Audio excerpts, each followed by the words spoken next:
so hello everyone के छ खबर सबैजना सन्चै हुनुहुन्छ होला आज म फेरि पनि आइसकेको छु एउटा नयाँ ब्लग ल्याएर आज चाहिँ हामीहरू मासु हान्ने विचारमा छ भनौँ गाइज ब्लग लाएर आज चाहिँ हामी मासु हान्छौँ यहाँ पछाडि देख्नु सक्नुहुन्छ यस्तो बबाल खोला चलिरहेको छ यस्तो मस्तको हेर्नु है लोरे खोला यस्तो छ यहाँदेखि यस्तो भ्यू आउँछ यस्तो देख्न सक्नुहुन्छ मैले चाहिँ भात पकाइसकेको चाहिँ भात हो र यो चाहिँ दाल हो पाकिसकेको छ यहाँ चाहिँ मासुको आइटम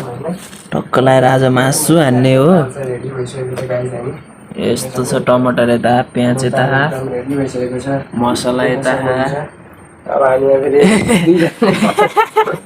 यसले पनि भ्लग गराइरहेको मैले पनि भ्लग गरिरहेको छु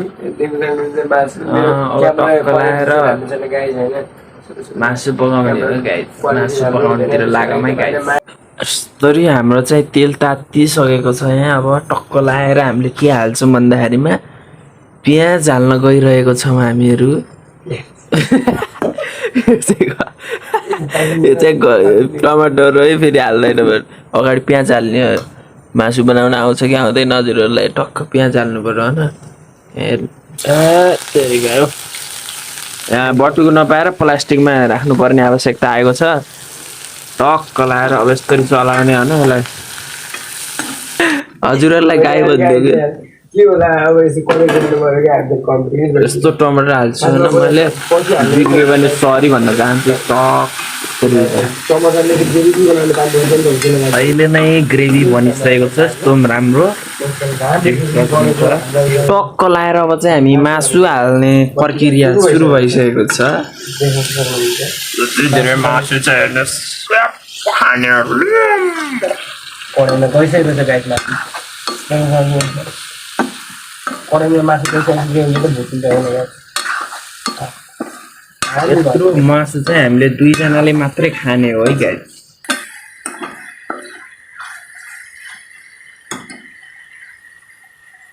यस्तो हाम्रो चाहिँ मासु अब पाकिसकेको छ हेर्न सक्नुहुन्छ यता टक्क लाएर म चाहिँ अब खोल्छु एउटा हातले मोबाइल समातिरहेको छु टक्क लाएर यस्तो गर्ने टक्क लाएर खाना होला भन्ने डर क्या अहिले ओ मासु हाम्रो मासु एकदम बबाले वाओ नसोचेको मासु भयो हेर्नु त गाइस यस्तो बबाल के आम्मा यस्तो मलाई विश्वासै छैन गाइस मैले यति दामी मासु बनाइदिएछु आज हेर्नु न यस्तो रातो यस्तो खामखाम हेर्दै खामखाम जस्तो हेर्नु त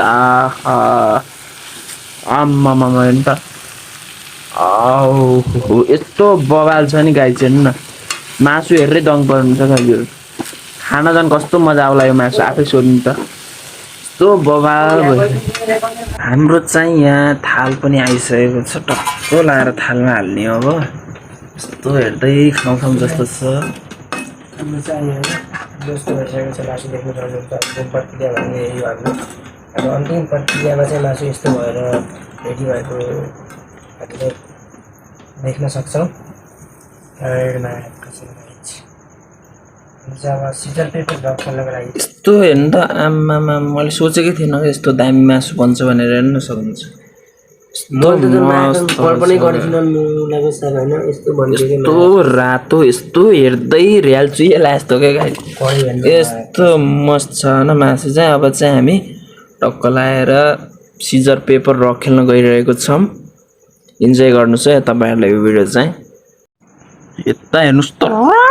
रातो खाउँ जस्तो के देखाउन सक्छु म तपाईँहरूलाई यस्तो छ होइन अब चाहिँ हामी सिजर पेपर रक खेल्छौँ नेम बताइदिन्छु म सिजर पेपर रक खेल्ने जसले हार्छ त्यसले 10 चोटि यो के हो यो उठाउने ह्यान्ड डम्बल हो कि ह्यान्ड डम्बल हो क्या हो यो चाहिँ र अब हामी सिजर पेपर रक खेल्छौँ ल scissor paper in the rock ए छिटो गर म त मासु खाने मा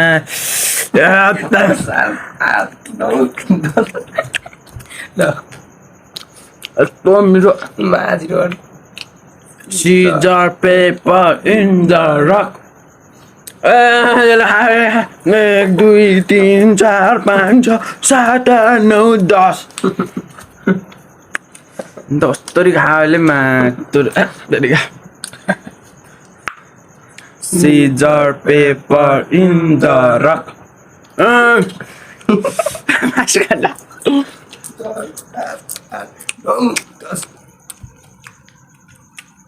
Scissor, paper in the rock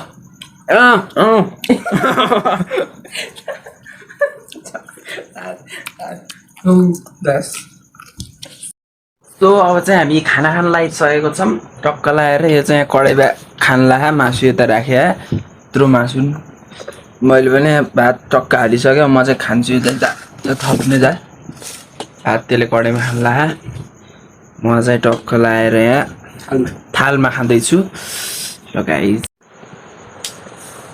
so guys भन हामीले चाहिँ खाना खाइसकेर टक्क लगाएर हामी चाहिँ सुत्न रेडी भइसकेको छौँ यता यो र म खाना चाहिँ मस्तले खाइयो मासु एकदम बबाल भएको थियो गाइज होइन नसोचेको भएको थियो मासु चाहिँ एकदम बबाल भएको थियो अनि त्यहाँबाट अब चाहिँ हामी यो ब्लग चाहिँ यहीँ एन्ड गर्छौँ र तपाईँहरूलाई यो ब्लग कस्तो लाग्यो यदि राम्रो लाग्यो भने च्यानललाई सब्सक्राइब र भिडियोलाई लाइक पनि गरिदिनु होला यो भिडियो मा 10 लाइक कम्प्लिट गरिदिनु होला है 10 लाइक धेरै पनि भन्दैन 10 लाइक कम्प्लिट गरिदिनु होला म यही भन्न चाहन्छु आजलाई यति भन्दै बिदा हुन चाहन्छु म चाहिँ फेरि पनि भेटौँला अर्को ब्लगमा त्यति बेलासम्मको लागि bye bye and take care